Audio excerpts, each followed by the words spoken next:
Salut tout le monde, ici Cédric de Dreamcatcher Music. Aujourd'hui, je vous propose une petite vidéo pour vous faire découvrir le fonctionnement de BandLab. Et donc, on va plonger directement dans le logiciel pour que vous puissiez découvrir exactement à quoi ça correspond et ce que vous allez pouvoir y apprendre. Donc, j'ai créé une classe en ligne sur ce logiciel à laquelle vous pouvez accéder directement, soit par le lien que je vous donne, soit en cliquant sur Join Class une fois que vous êtes inscrit. Donc là, ici, vous pouvez rentrer directement le code. Le code, je vous le donne, 9OLJWNL. Et ensuite, vous cliquez sur Join et vous arrivez directement dans ma classe. Maintenant, on va rentrer dans la classe pour voir à quoi ça correspond exactement. On y est. Vous avez tous les exercices et éventuellement des informations supplémentaires que je peux vous donner. Et si vous voulez retrouver uniquement les exercices, vous pouvez cliquer sur Assignments. Là, ici, on voit qu'on a les exercices de 1 à 4. Donc, on va retourner dans Classroom et on va aller voir, par exemple, l'exercice numéro 1. Donc, je clique sur Start Assignment, Teacher's Assignment, puisqu'on n'a pas de projet personnel, on laisse ça de côté. Et donc, dans chaque morceau, vous allez pouvoir intégrer des instruments virtuels, une drum machine, une voix, guitare, basse. Donc la guitare basse, c'est directement enregistré au travers de votre carte son. On peut importer de l'audio ou du MIDI ou on peut ajouter des boucles. Donc on va cliquer là-dessus dans un premier temps et on va découvrir un petit peu l'interface. En haut, vous avez toutes les informations de transport et de son de votre morceau. Vous avez sur la partie gauche tous les instruments que vous utilisez. L'intérieur, vous avez toutes vos pistes et la timeline donc que vous pouvez déplacer dans votre morceau. Vous avez sur la droite un onglet avec différentes informations que vous pourrez retrouver directement en bas. Donc là, par exemple, on va cliquer sur Assignment Brief pour découvrir l'objectif de ce cours. Donc pour apprendre les bases de l'utilisation du logiciel, je vous propose de créer un morceau dans lequel vous devez d'une part insérer des boucles, d'autre part, créer 5 pistes différentes. Donc c'est parti, on va essayer de réaliser cet exercice. Donc je clique sur Loops pour retrouver toutes mes boucles. Vous avez ici des loop packs, c'est-à-dire des boucles qui sont associées à un thème spécifique, mais vous pouvez aussi chercher directement dans toutes les boucles, et c'est ce qu'on va faire maintenant.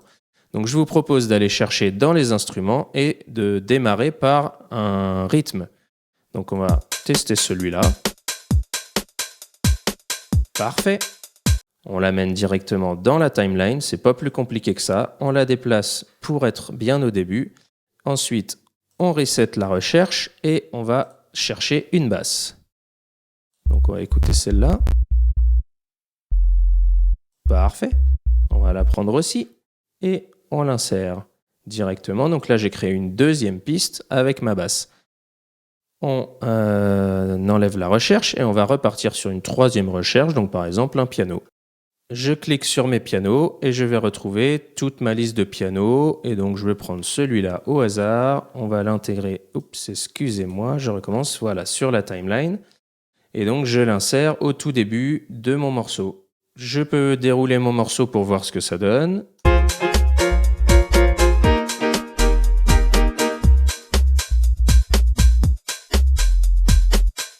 Voilà, parfait. Donc ça, c'est un bon début. Maintenant, une petite fonction aussi pour vous aider à démarrer. On va aller directement sur le point numéro 3. On va cliquer sur cet espace-là et on va couper cette partie-là, ce qui va nous permettre d'allonger ce petit morceau de boucle. Et donc, du coup, maintenant, je me retrouve avec...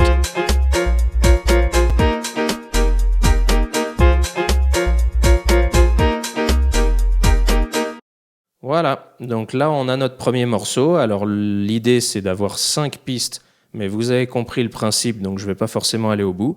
Une fois que vous avez fait tout votre petit mix et que vous êtes content de vous, eh ben, il ne vous reste plus qu'à cliquer sur Submit. Et donc ce morceau est directement envoyé à votre professeur qui lui va vous faire un retour, soit en vous disant qu'il y a encore des choses à travailler, soit en vous disant éventuellement aussi qu'il y a des choses qui peuvent être améliorées, mais que votre travail est très très solide, voire même en vous félicitant clairement pour le travail effectué et le fait que vous ayez passé ce niveau-là et que vous puissiez dérouler l'exercice suivant.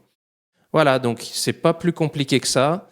J'espère que cette petite vidéo vous aura appris un peu le fonctionnement de ce logiciel et vous aura donné envie d'intégrer cette classe et d'intégrer ce logiciel-là, cette plateforme.